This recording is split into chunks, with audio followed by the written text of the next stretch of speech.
Amazing. Welcome everyone again. If you're joining from another session, welcome everyone again for another localized session as part of the Green Talent Forum. We're so happy to have you here. If this is your first session of the day, thank you for waking up, or thank you for staying late if you have been since hours ago joining the sessions with the amazing experts. My name is Michelle. I'm the Events and Community Manager. I won't be moderating this time. This time we have an amazing moderator who's Anya. And as you guys might know, we'll be talking today with Ari, who's the CEO and co-founder of Rewiring America. And we'll be talking about renewable energy and the transformation to electrification. So Anya is a writer. She speaks, writes, and thinks about generational justice. She's an author. She's also an advisor to the Aspen Institute and to the Climate Mental Health Network. So she's been researching and writing about the intersection between how children grow and climate change. I won't talk more about your amazing background. I will leave it up to both of you for the amazing conversation. I just want to thank the Posterity Institute and the Majid Al-Futtaim for making this possible. But I would like to pass it on to you, and the stage is yours. Thank you so much. It's really fun to be here. I just want to mention, we really want to hear from all of you. If you have questions, please put them in the chat.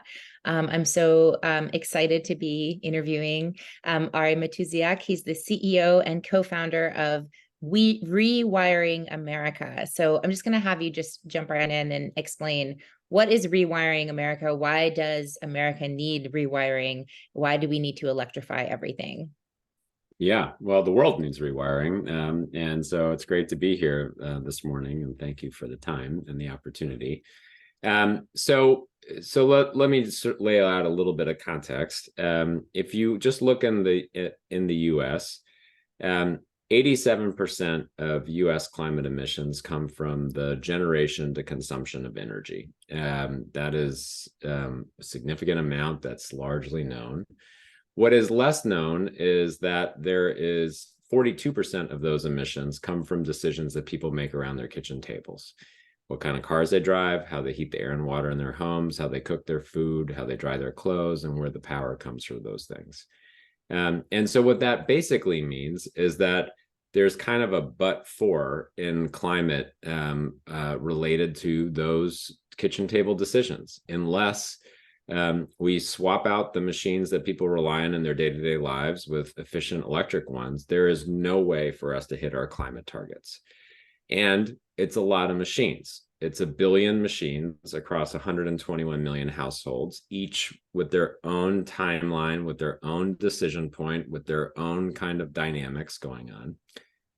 So that's the challenging part. The good news part, though, is that if we do swap out all those machines, American households save an enormous amount of money, up to $3,000 a year on average for the American household in their energy bills, which in a country where over half of Americans don't have $400 in emergency savings, that's an enormous amount.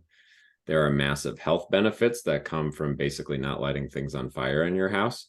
And there are a lot of jobs that get created as a result, millions of them that can't be automated or offshored because, ChatGPT can't install your heat pump. So that's the basic orientation. We're really focused on that transition to an electric future, not just for the climate, although definitely for that, but also for all the benefits that happen for families and communities. Awesome. And can you speak briefly? I know your mission is in the US, but we have listeners from around the world. What the challenges are like in other places, as far as you know? We also have a Rewiring Australia and a Rewiring New Zealand getting started. So we are expanding beyond the US. And the challenges really are, each country, of course, has its own dynamics. Each region has their own dynamics. But ultimately, the transition that we need is to move to a renewable energy future that is localized and distributed, that enables people to power their lives with electricity. And doing that is really is, in a sense, kind of unlocks what will be the largest wealth transfer in the history of the world from energy producers to consumers. That's true everywhere. It's true in the United States. It's true in the Middle East. It's true in Africa, and all over the world. And so for us, there really is this kind of switch we need to flip, which is to move from a place where the default is effectively a fossil fuel machine to an efficient electric one. Why is that going to cause a wealth transfer? Can you just explain that for me? Sure. If you just think about our fossil fuel world and what happens with kind of extractive industries that are and how that works, you have a lot of wealth concentration that happens in the extraction of those resources and then the delivery of them to you. They get metered, they are globally commoditized, they fluctuate on those markets, and the beneficiaries of those profits and those fluctuations really are the producers of the energy, very rarely the consumers of the energy. Mm-hmm. In a world where you are you have efficient electric machines, a few things are happening. You are tripling or quadrupling electricity demand, but you cannot globalize electricity production. It has to be local to the region that is using the electricity. Mm-hmm. So immediately there is a localization factor that causes the community to be more directly benefiting. There is also, of course, the opportunity to produce your own electricity through distributed resources and generation, which also takes out kind of like an intermediary for you and your generation of energy and its consumption. But the other thing that is really, I think, important here is that there are a whole bunch of environmental justice benefits too, which come from the impacts of and the location of where fossil fuel generation happens, and the communities that are impacted, vice sort of the generation of clean electric power, and what sort of and the impacts it does not have on the community as a result. Mm-hmm, mm-hmm. Great, thank you for that. So this is the Green Talent Forum. I'm an education journalist. As I've been moving into the climate space, I hear all the time from young people who really want to join this growing field, but they need to know about the opportunities. They need to know about the pathways. What can you tell them about what jobs are going to be available from where you sit? What do you wish that they would be preparing for? Yeah, I mean, I'll just speak a little bit about Rewiring America as an example, because what we're really talking about is market transformation. And market transformation requires kind of end-to-end skills and application of those skills. So Rewiring America, we started off by telling stories about why the electric future was a better future and shaping policy. And in the shaping of policy, to take advantage of the generational opportunity that became the Inflation Reduction Act, and to influence what went in it. So we had a big part in shaping the Inflation Reduction Act as a matter of law. So the policy work is massively important. The storytelling work created the political conditions for us to move the policy fight forward. But Rewiring America has also made a significant investment in consumer marketing in order to create brand and creative to connect with people around their decision making, software product and engineering to build the software tools to help people figure out what they need in order to make the switch and how to connect, who to connect to do the work in their home. Financing tools in order to make that affordable for people and to structure that correctly.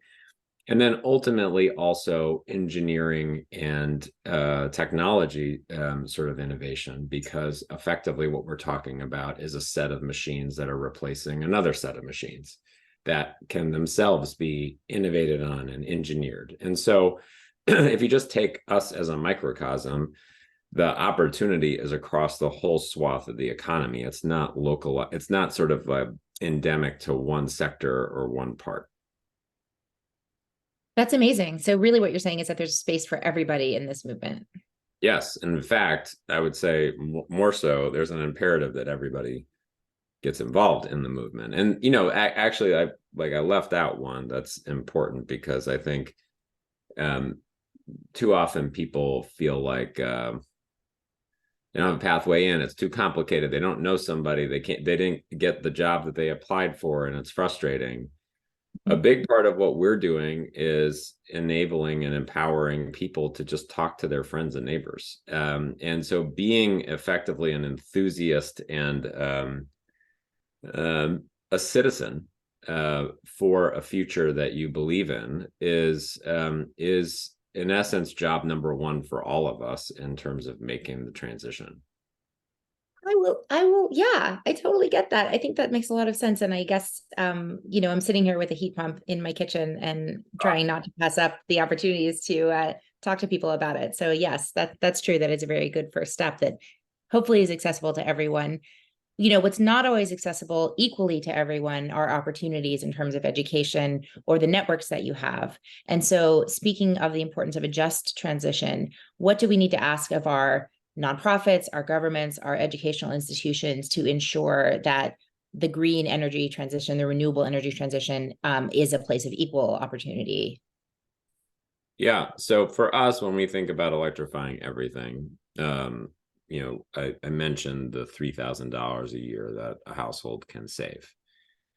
That is dependent on being able to afford the front end costs of the machines in the first place, right? The unlock happens if you can get over the cost hurdle at the beginning.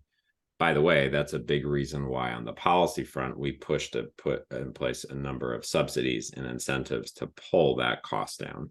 Also, incentives for manufacturers to produce domestically, to shorten the supply chain, to pull the cost down. Those are a big part of making that transition possible for families. But for us, we sort of think about it in three ways. We have to reduce friction in the process to make it simpler. We have to aggregate demand. And then we have to have a laser focus on making every single one of those projects affordable for every household. And so if you just kind of break those things down, each of them has bearing on the question of a just transition. Reducing friction means taking out information awareness gaps, taking out kind of information barriers or access to resources that help families understand what might be better for them or what's available to them. Aggregating demand is very powerful because effectively we operate in local markets. Where, you know, when you think about someone doing something in your home, it's really the drive time of a contractor in a van. And if you tell a contractor in the United States, 85% of whom do less than $1 million a year in sales, that they have a great opportunity to join the climate revolution, they might say, well, that's great. How many jobs am I going to sell? And so when you aggregate demand, you actually flip the dynamic around so that it becomes compelling in a market for people to participate.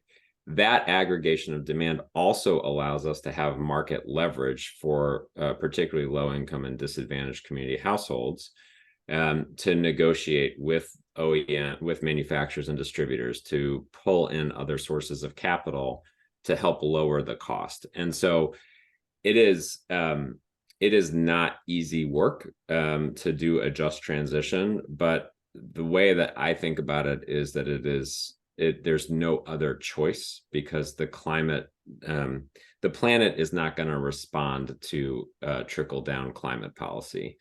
It is only counting the receipts of the emissions that exist. And so we need to be really sort of intentional about making sure we're just going after and getting those emissions. Right. So it's sort of right. That is definitely job one. So thinking in particular about job pathways and entry points into this, all of the industries that make up this transition, what would you say to people who are really seeking these opportunities? Where should they start? Well, obviously there are people from all over the world on this panel. I sort of think about it as the first thing is for people to think about their own passions with respect to the kind of work they want to do, and then how it applies to the question of climate. And once you kind of do that sort of self-assessment, as it were, it opens up the opportunity to sort of look around and see what's out there, because there are any number of government entities to startups to nonprofit NGOs, to financing platforms and investors, who are going to be operating in a space that you're interested in. And then, I kind of think about it as, a lot of, at least in my own experience, in my own career, a lot of having opportunity is just about having a conviction that you want to have that opportunity, and then not taking no for an answer. And eventually you kind of get your first sort of invitation to be part of a community. And as you do that, then you meet others and you kind of are on your way. That's great. Hopefully this today's forum could be a first step for a lot of people. We do have one question in the Q&A. I'm going to ask it and really encourage others to put their words in. This is your time, and I want to make sure that everybody gets a chance. But the question that we have is, what about chemical engineers and chemists? Do they play any role or part in renewable electrification, or, to your knowledge, related fields? Sure. It's a great question. I mean, one example of just looking over your shoulder at your heat pump, one of the things that is really important as we look at the electrification of everything is solutions on the refrigerant side of things, and to make sure that the refrigerants are low emissions solutions, and that those solutions kind of work everywhere in the world. That's an important part of the story, because it's an important part of the kind of downstream emissions question as we go. There's all kinds of chemistry involved in batteries, and involved in storage solutions, and what's needed for those. And so there really is not going to be an area where someone doesn't play an important role in the futures, in this future that we're trying to craft together. Excellent. I was hoping to ask you to reflect on your own work supporting young people and entrepreneurs through organizations like the Purpose Venture Group. And are there any stories you can share about how that group has been a part of this transition of renewable energy or sustainability?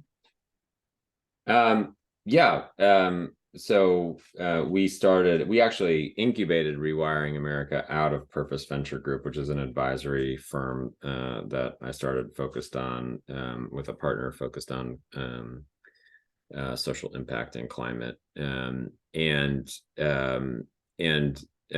I will just say, I think what's happening for us is we're creating a space that people can see themselves in and want to be a part of, and as such are contributing to building that community. So at Rewiring, we have now have had the fortune to grow to about 75 people in the last couple of years. And we've had 20,000 people apply to work at Rewiring over that period of time. And most of those people are young people. That's who is overwhelmingly raising their hands. And in other chapters of my life, I've worked on issues related to young people, like in healthcare or in economic security. What I've found is that the energy comes from young people who want to see the status quo change. We just had a retreat of our whole team last week, It's the first time all of those 75 people have been together because we've been growing so quickly. And what I've been struck by is not just the energy of the team, but also how that team is making rewiring its own. And they are really, in many ways, starting to define the agenda because they see themselves in it. And that's incredibly powerful. And so I think this is sort of like the cliche, of course, is that this is the generation that we're all counting on. But I also think this is an incredible time of creative, of just sort of creative energy and overall kind of sort of like a whiteboard to build what we want to build. On that same theme, we have another great audience question. Hi, Ari, thank you for sharing your insights. I work in careers and I'm interested in the labor market information. So what are the international labor market trends that you see emerging? And then what tips do you have for either career developers or career changers? We covered that a little bit, but if you have anything else to add. Yeah, I think there's the overall transition of the economy is going to be one that touches on, certainly touches on core parts of the energy markets and energy sort of generation to distribution to consumption. And if you kind of think about it that way, there's a bunch of career changing that is going to happen as people move from kind of the fossil fuel kind of industries into ones that are more focused on renewables and clean energy. And so I think a lot of this is looking at the kind of the analogs of what people are doing today in their careers and what is going to be needed to do in the years to come, and mapping out sort of what those transition pathways are. So, as an example, people who are laying pipe for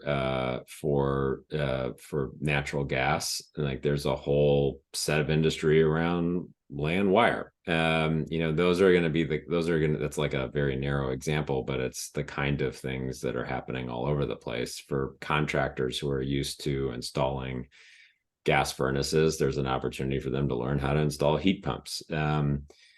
So I think my view on this is that there are analogs for people in terms of career transition, and overall there will be many more jobs, because also in part because of how localized all of this becomes. And so that creates sort of more opportunity for local investment and job creation. Well, and this goes back to your earlier comment about this idea of this end-to-end transformation, right? Where really, no matter what the role is, there's a way to climatize it. Yes, totally. And I think, the other thing to say is that so to speak, incumbent industries that are sort of like not normally associated with climate are starting to realize more and their own climate questions. And so we're seeing investments in the part of Fortune 500 companies. Like Apple just came out with an announcement and had some, kind of interesting video with Mother Earth talking about how the Apple Watch was a totally sustainable product. That there's a lot of kind of incumbent business transition that is also going to happen as businesses start to deal with this generation that is demanding to know what those companies are doing for the planet, and that causes all kinds of effects when it comes to the kinds of jobs that are being created inside of those companies themselves. Absolutely. This is a question I'm personally curious about, and it dovetails with the work I've been doing. So with Aspen, we're trying to get information out to schools and school communities about what's capable in the IRA and how we can transform. And I think both households and schools have a lot of the same problems, which is that they don't understand these provisions or how they work, and they may not have the cash up front to do it. So what do you anticipate happening, and how do you hope that this will shift over the coming, or how are you going to help this shift over the coming year so that people have the information about what to do and how to do it, and hopefully the money up front? Yeah, we have a whole project we call Rewiring Schools. Turns out we're very consistent in our branding. That is focused on exactly that. Because really, in the end, all of this stuff comes down to, it's like a math problem. And then the math problem has to get applied to kind of like a decision-making sort of process, right? Like, how do you allocate resources? Who do you have to go to? Who's the decision maker in a school or in a district or at the state level? And we've been working in California as an example, and the state has really pushed forward on creating. In fact, the legislature just passed something that we helped to craft, which is a blueprint for schools requiring them to go 100% electric as a part of the transition over the next couple of decades. And so I think a lot of this ends up being a question of front-end cost and investment versus long-term cost recovery for schools. And schools are themselves a great example of aggregating demand and bringing in players that don't normally participate. So just to give a very quick example, companies spend billions of dollars a year offsetting their emissions, typically by doing nature-based offsets in the global south. We hope, not always the case, that that's happening. But there is a massive opportunity for them to also invest in their own backyards. One way that they could do that is offset their emissions by investing in heat pumps in schools or in people's homes, and to effectively sort of adopt those communities and those schools and homes as part of their own strategy. And the good news about doing that is you can take a picture of the heat pump that was installed at the school with a bunch of kids like standing around it. And that's a great, not only is it a great accounting mechanism, it's a great branding opportunity. So that's that's kind of where I think the school play starts to how it starts to sort of play out. Great. I look forward to talking to you more about this. We're out of time. The next session is with the CEO of Chobani, the founder of Tent Partnership for Refugees. Super exciting. Ari, thank you for your time. This has been a great conversation. I learned a lot. Thank you so much. Take care. Bye-bye. Bye.